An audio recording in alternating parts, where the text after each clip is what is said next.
Alright, what's up mga master? Welcome back again sa ating channel, Master Jelon. So for today's video mga master ay pag-uusapan natin ang tamang paggamit or saan nga ba ginagamit ang hazard light, no? So marami tayong nakikitang mga rider at mga 4 wheels driver na gumagamit ng hazard pero parang hindi naman angkop sa paggamit nila ng hazard light, no? So pag-usapan natin paano nga ba ang tamang paggamit ng hazard light kapag moving ang sasakyan. So wala namang problema ang gumamit ng hazard light kapag moving ang sasakyan, pero saan nga ba natin ginagamit ito? So ito, tamang-tama, sakto, meron tayong nasa unahan ngayon na gumagamit ng hazard light. So obserbahan natin bakit gumagamit sila ng hazard light, no? So itong sasakyan na to ay sa isang driving academy. So kita naman natin nakalagay dyan, no? Caution, student driver. So yan, ibig sabihin yung nagdadrive niyan ay siguro tinuturuan or bago pa lang nag-aaral mag-drive. So kapag ganyan, tama naman yung paggamit ng hazard light. So ano nga ba ibig sabihin? Bakit naka-hazard sila?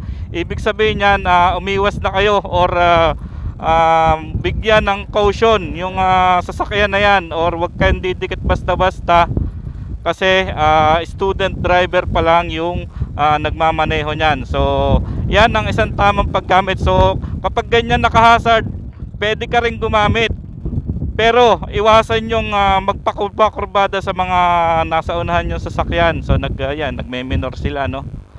So yan, tulad nyan, huwag kayong basta-basta umu-overtake dyan or humanap kayo talaga ng tiyempo para maka-overtake sa sasakyan na yan. At kapag ikaw ay nakakita ng naka-hazard, yun nga, or ikaw ang gumamit ng hazard, ay iwasan mong magpa-ekis-ekis sa sasakyan. So ibig sabihin, kapag gumagamit ka ng hazard, meaning naka-steady ka lang sa linya mo, or halimbawa may convoy kayo, naka-steady lang kayo, ibig sabihin yan, kung ikaw makakakita, iwasan mo na yung naka-hazard na yan, or magpalit ka na ng linya kasi panigurado magbabagal yan, or yun, hindi tulad nung iba nakikita ko na naka-hazard na ang gamit na sobrang bilis magpatakbo tapos pa-ekis-ekis pa. So maling-mali yun mga master. Kalimitan sa mga rider yan nakikita yung mga ganyang style na naka-hazard, tapos parang siga na palipat-lipat ng linya. Hindi po yun ang tamang paggamit. So kung ikaw ay ganon na style mag-drive, ay mas mabuti pang gumamit ka ng tamang signal light. Kung kakaliwa ka, pindutin mo yung hazard light mo sa kaliwa. Kung kakanan ka, i-on mo yung hazard mo pa kanan. Hindi yung naka-hazard ka tapos gewang-gewang ka, pasingit-singit ka, no? So maling-mali yun mga master. Tapos yun nga, isa pa, kapag ikaw ay nasiraan, yun ang basic na paggamit. Kapag ikaw ay nasiraan, ay gumamit ka ng hazard, meaning may problema yung sasakyan mo kaya ka naka-hazard. Hindi yung bibili ka ng isang bagay sa isang tindahan, tapos igigilid mo lang ng konti, yung tipo ba sakop mo yung isang linya pa rin, tapos i-hazard mo. Mali yun mga master.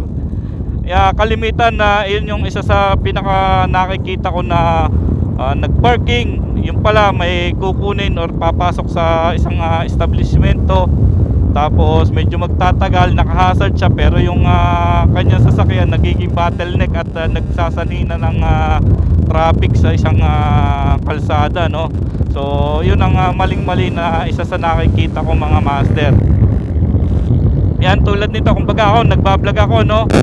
Pwede akong gumamit ng hazard pero isang linya lang ako, dire-diretso lang ako. Tapos ayun, maging cautious tayo sa mga kasabayan natin na hanggat maaari kung lilipat ka ng linya ay mag signal light ka pa rin, meaning ayun, babago ka ng linya. And then ayun, para ma-aware din yung nasa likod at nasa unahan mo na kahit naka-hazard ka, ay pag magpapalit ka, mag signal light ka pa rin.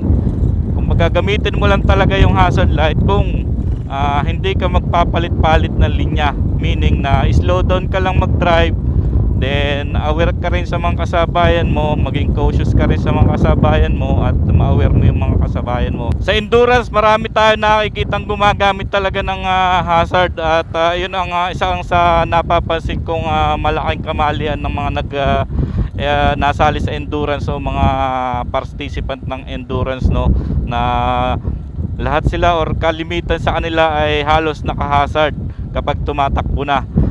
Yun ang napapansin ko mali, na yung kahit mga kapwa natin na participant ay medyo nalilito, na kalimitan pa naman sa atin gustong umovertake. Yun, nalilito sila kung saan ba lulusot, dahil hindi nga nagagamit ng tama yung signal light, at yun, nakababad sila talaga sa hazard buong ruta ng endurance. So yun, baguhin natin yung ganong sa mga kapwa ko endo rider, no, na baguhin natin yung ganyong habit, na buong ruta natin ay gagamitin natin ang hazard light natin, na hanggat maaari mga master signal light tayo kung o-overtake, at signal light pa rin tayo kung babalik tayo sa linya.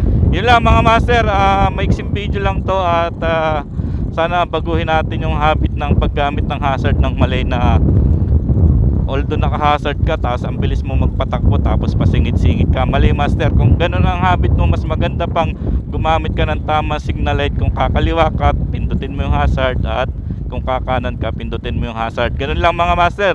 So sana maging aral to, or may makuha kayong aral dito sa video na to. Alright, let's go!